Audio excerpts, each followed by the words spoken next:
Thank you for the briefings and thank you for the information, everyone. I would just like to focus first on the most immediate concerns that we have. Who is the BIFAR? Yung hinihingi doon sa bangka program that we will have to send to the central office bago ma-approve. Yun ang procedure natin di ba? You prepare it already para it's already in Manila. When I get there, mapirmahan ko na, ma-approve ko na, mabilis nila. Okay? And then,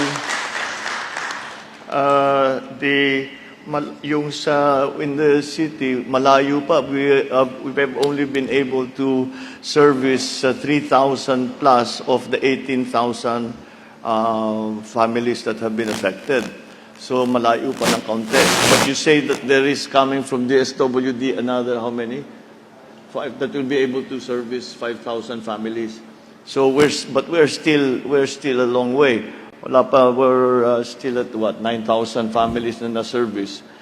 We have a long way to go. So I don't know if maybe siguro mag-ano kayo ng local government. Maybe we can assist the local government so that habang kumukuha sila ng kanilang mga relief goods, whatever, family packs, hygiene packs, we can give you some funds para bumili rin kayo para makompleto na ninyo yung kasi kawawa naman itong mga to, and we don't know when they'll be going back to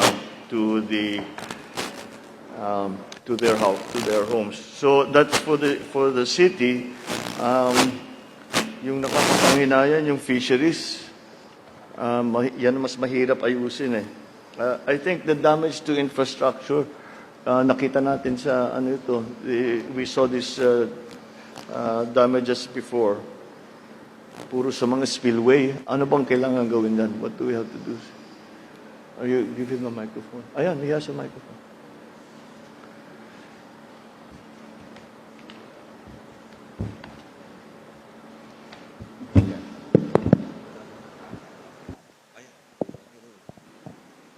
Yes, Mr. President.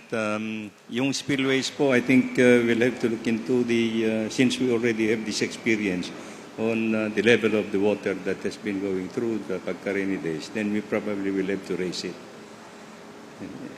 We will raise it. That seems to be at least in Higog, mukhang yun ang mga naging damage kasi malaki lang na naman yung tubig. The experience we've been having is that it's just the volume of the water na hindi unprecedented yung ganito karami yung ulan sunod-sunod. 7 days, you said? 7 days na umulan. In Misamis, it's still raining.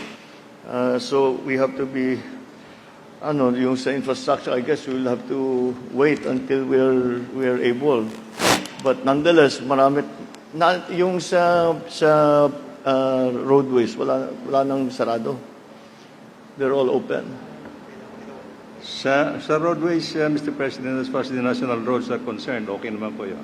I think we'll just have to address there is one secondary road that is the Claveria-Hingoog Road that seems to have some problems still. So we are looking at it this time.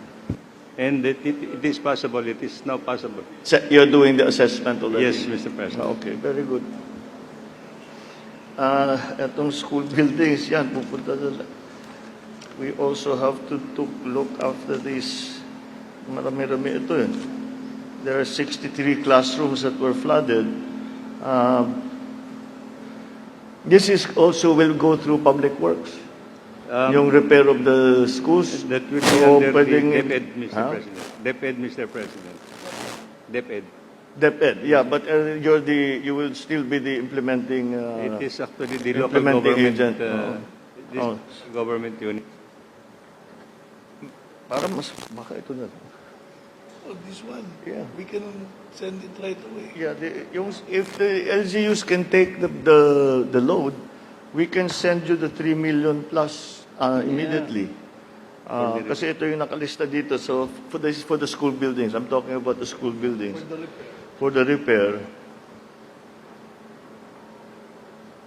Yeah, do it by administration na lang yung ano, para mas mabilis. Oo, I think mas mabilis. And mas mura. Patay ka, governor ako dati. Okay. So, no, we have that, sige, so, those were the ones that I see are immediate, that we can immediately do something about for the city.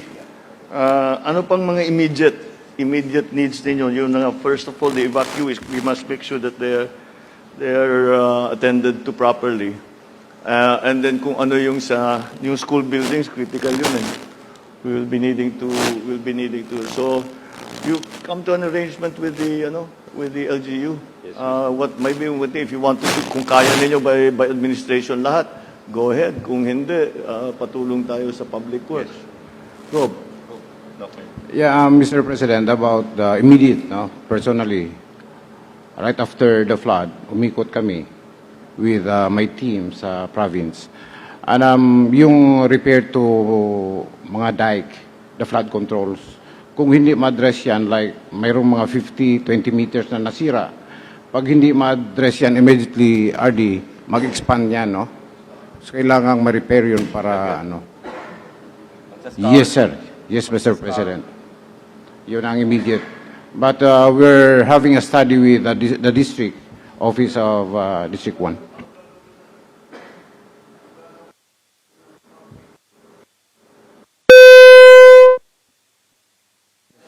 Ang gagawin ng public works, they will do the assessment first. Kung ano yung anong trabaho ang kailangan gawin, how much was the damage, and then to see how will we correct the damage, and kung kaya natin gawin, because kung mataas pa ang tubig, baka hindi natin magawa agad. But we have some there are methods naman na kahit na hindi pa naayos, meron na tayong mailalagay na protection. Kahit temporary lang muna. Hanggat maayos talaga natin yung mga flood control, yung mga dike, di ba?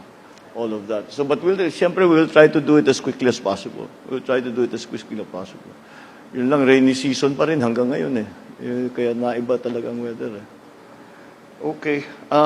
Okay, let me quickly now move to the province.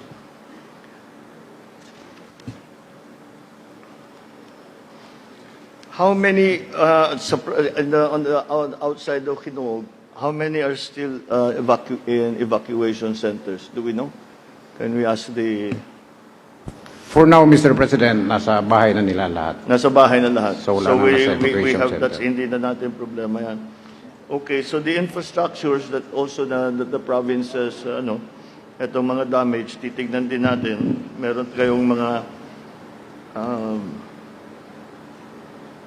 kayong mga example dito from Talisayan, Salay, Binaungan, Alubihit, Balingasag, Medina. The same thing will happen. The public works will assess, see how much the damage is, what will we do to repair it, and we will immediately try as soon as possible. The weather permitting yan eh. Minsan yung weather permitting yung mga ganyang klase, lalo na pag maglalagay tayo ng permanent structures. But never mind, we will do it as quickly as ito yung seawall sa National High School sa Medina and the spillway, yan bang pinaka-priority sa nakikita mo, Gob? Yes, Mr. President, all spillways should be immediately repaired because hindi man makadaan yung mga residences. Like in Hingog, we have 5 barangays na kung hindi ma-repair yung spillways, they cannot pass during heavy rains. Ano bang may band-aid solution ba tayo for at least for temporarily para madaanan? Itaas lang ng level of somehow.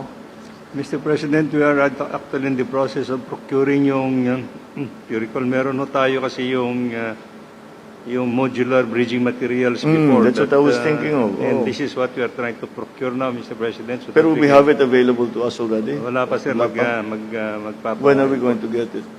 We are in the process of discussions with the Kung matagal pa yan. In the meantime, how do we allow the kahit na foot traffic lang muna? Yes, sir. Oo. kahit footbridge. No, doon sa mga spillway. Yes, sir. Bago natin maayos yung spillway, paano natin gagawin para meron madaanan ng tao? Well, titingin po kami ng another diversion po siguro, Mr. President, para may Maghanap ka ng ibang... Mr. President, Yes. yeah, we know the terrain of every municipality here, no? So kung hanap tayo ng terrain, as mentioned by Secretary Manuel, medyo mahirap, malaki ang trabaho. So we'll be discussing this with the district office and the regional office of DPWH para to know the cost of the immediate repair of the dikes. Hindi pwede foot traffic lang, Mr. President, kay we have to carry the goods ng mga residences of that particular barangays. What do we usually do? Pagka yung mga spillway, mag-aantay lang tayo hanggang maayos ulit. Hinantay namin bumaba yung tubig, Mr. President. Kaya nga, we have to wait until... Yun na nga, marami rito, weather permitting. That's the problem that we're having now because the rain doesn't... Parang ang forecast, hindi pa yata matitigil ito for a while. So, kaya nga, that's why I'm thinking of interim lang, kahit na basta madaanan kahit papano. I don't know, we'll have to put a pathway of some kind. Pero pagka lumaki na naman yung tubig, tangay na naman yan. Ay, Sir, good afternoon po ulit.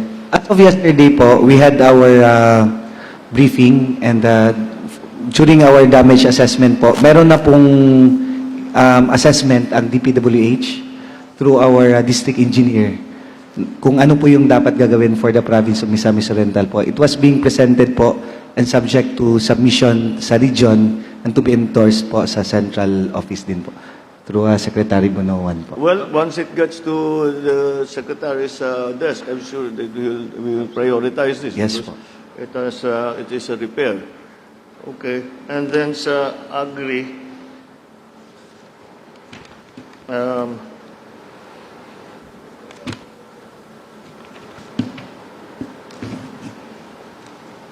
wala ditong estimate for the... I'm looking for the Agri damage. I have the infra. Walang Agri. Saan ang...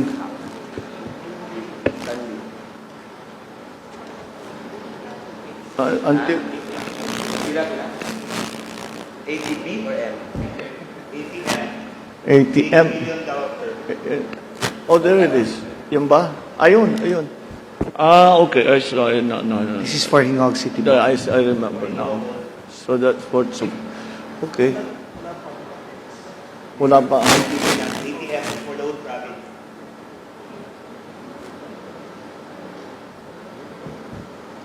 Okay. So, magpe-prepare ang DA ng emergency supplies and para meron din tayong assistance para sa farmers, di ba?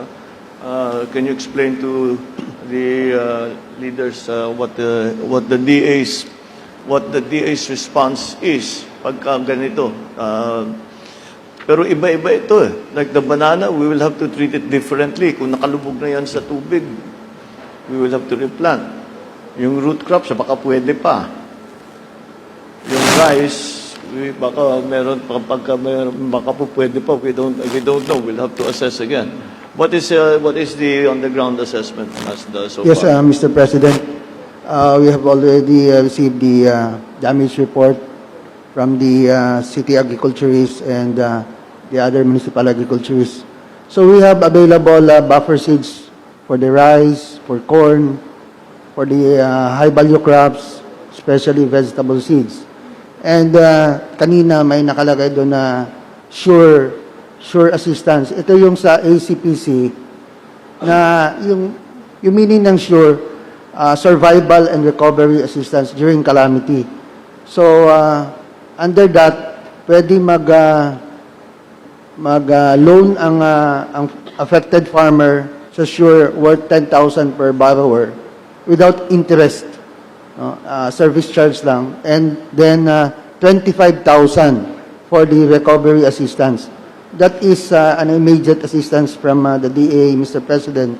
And initially, the ACPC budgeted 10 million. So depending on the applications that we will receive to be submitted by DA. And aside from that, Mr. President, we have this rice farmers financial assistance for the province and for Hingoog.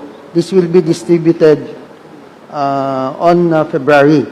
So this is per farmer 5,000 pesos. No, this is from the RCEP funds that we collect from the tariff of the importation of the rice. And aside from that, we are also will be distributing the fertilizer discount vouchers for the whole region that totals around 192 million. And for the RFFA, we have 96 million to be disbursed, and the funds are already deposited in the DBP account. So anytime we will schedule the distribution, not only for the province of Misamis Oriental, but for the whole province of Region 10, Mr. President. Yeah, that's the usual response of the DA. Meron several aspects to the response na, para sa assistance na ibibigay natin sa mga farmers.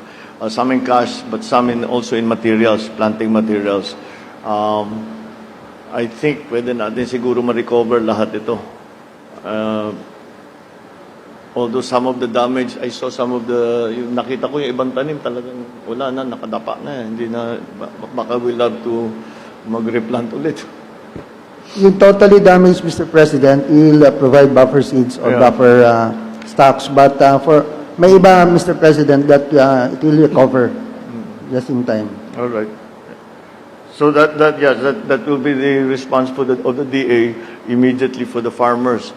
Of course, we focus on rice because most of our farmers plant rice at least in the wet season. But marami pang ibang high value crops dito, vegetables, fruit trees, cacao, coffee that have to be supported. So you send to the Manila office all of these reports and what are the priorities of the DA when it comes to for the hindi lang farmers pati yung mga mangingisda, di ba? Yes, Mr. President, as of yesterday, for the total damage in Northern Mindanao, it involves 5,594 hectares, and the total damage in pesos is 154 million. So we will subject this to validation, and after this, we'll submit to central office for the request of the Quick Response Fund. Okay. All right. So now, marami kang long-term project dito na sinama, Gob. These are all good. The ones that we are already doing, ang tawag nila na faith, is the backyard vegetable growing. Meron na kaming program niyan. The DA is already starting to do that. We'll continue to expand. If you have a specific project, ibigay mo sa amin, suportahan ka namin. So that i-identify mo na kung what are the planting materials that you need, lahat, yung mga ganon. Pati yung gardening tools. Mga farm machineries, Mr. Oo, President. sige. Ibigay mo sa amin para makita na namin and we can put it as part of the program that already exists. Thank you, Mr. President. Etong silo, I think it's time for us already to be thinking about that in those terms. Kausapin mo si Speaker, sabi baka meron siyang pwedeng i-contribute dito sa ganito because it is a good program. And then the drip irrigation system, do you have it already? Meron na kayo niyan? We are on the process of procurement, Mr. President. Okay. But if we will expand that to, we have a plan to resituate the residences situated in the coastal. So, iakyat namin sila sa bundok, may mga areas, then doon sila bigyan ng Saan galing sustainable yung livelihood. technology na yung ginagamit nyo? Israel, Mr. President. Israeli. Netafim. Netafim, then, yeah. Yeah. We have other suppliers also from Sila, Israel. they invented drip irrigation sa Netafim. Okay. Very Mr. President. good, very bagay na bagay sa atin. Yes, yes. Mr. President, with regards to the corn silo, we can propose that under the PRDP, Philippine Rural Development Project, which is funded by World Bank, and it is included under the I-Build program. Under what item? Corn silo, in Mr. the President. program, in the World Bank program. PRDP. Yes, I know, but it is included as what item? Yung mga silo development.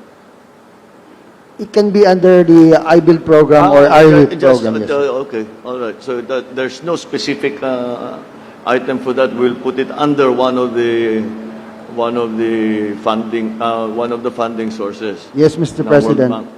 What we need is the proposal coming from the local Sige. government unit. Lahat ito i-formalize ninyo. I-formalize ninyo yung proposal, padala nyo sa akin.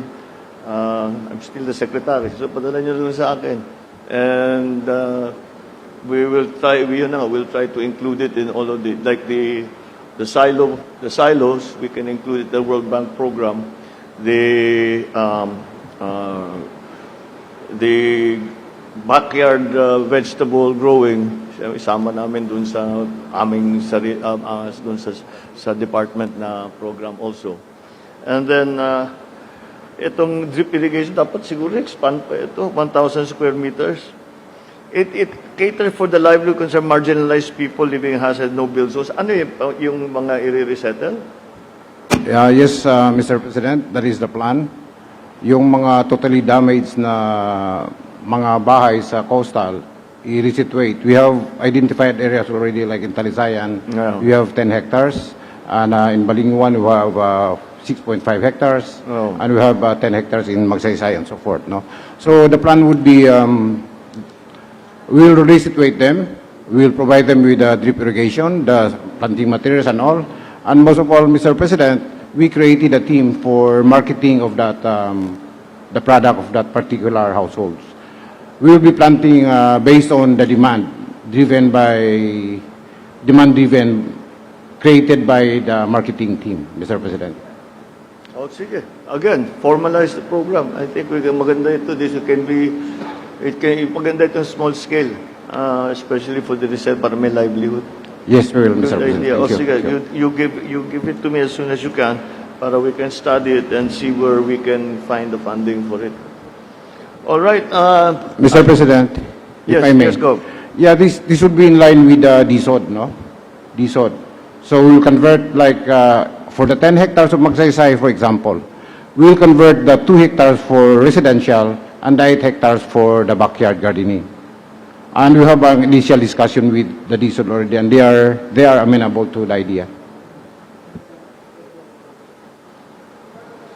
Is land made available? That's the important thing. Ngayon, if we have a specific program na ganito, then we will be able to provide them with a livelihood. Yun, I think that's a good idea.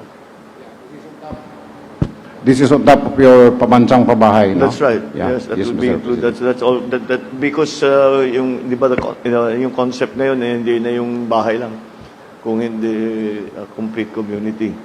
So kasama na kailangan ang hanap buhay, kung saan naghahanap buhay, kailangan hindi malayo yung all of those alam natin lahat yun sa hindi malayo, may bagsak, may palengke, may eskwela, may simbahan, may all of these things at least accessible. All right, I think that will be good to formalize those long-term projects. Is there anything else that you feel we need to do? Mayor, go. Na kailangan pang yung immediate, at least in the immediate The same, good afternoon po again, Mr. President. Yun lang po, immediate, meron lang po tayong request yung road po na sobrang, road from Barangay Udjongan to Malinaw, sobrang sira na talaga na kailangan din po ma-assess ng DPWH po. Kung anong immediate na pwedeng magawa doon. How long is it? Po? It is a national road, It's a provincial road po. provincial road. Yes. From Aha. So, kasi yung mga products po, yung mga farm products like mga banana, ang hirap po talaga Mahaba makadaan. ba ito? Gaano kahaba? 5 to 8 kilometers lang naman po. Oh, not so long. Ilan? Sige. Again, isulat mo, send us the, Yes, po. send us the specifics. Yes. Oh. Go po nga pala yung ano, yung numbers ng ito yung mga projects, sino yung mga numbers of beneficiaries para ma-adjust natin yung funding. Oo. Okay. All right, I think at least the immediate concerns have been addressed. I'm looking at the casualty rate, and I think it's not too bad considering that this was a surprise flash flood that we did not expect. Hindi tayo nakapaghanda. Although the evacuation, as ever, yung pre-evacuation talagang malaking na itutulong. Kaya I think that's one of the reasons na hindi na masyadong mataas yung ating casualty rate, both in some of our disaster areas. And again, I think we have addressed, as I said, the immediate problems and the support of our evacuees, the support of the people who are right now, nasa alanganin sila ng konti dahil nga sa baha. All right. Is there anything else anybody wants to cover? Okay. That is all. Thank you very much. Thank you and good afternoon. Thank you, Mr. President, in behalf of Misamis and in my team. Salamat sa bisita. No. Salamat din po, Mr. We have President, been, for visiting our city po. And last, Mr. President, the province is actually celebrating its 93rd birthday. And we had the most wonderful gift that the President himself came and visited the province of Misamis Oriental. Thank you very much for the much needed Thank you. visit, Mr. President. Thank you. Okay. Salamat.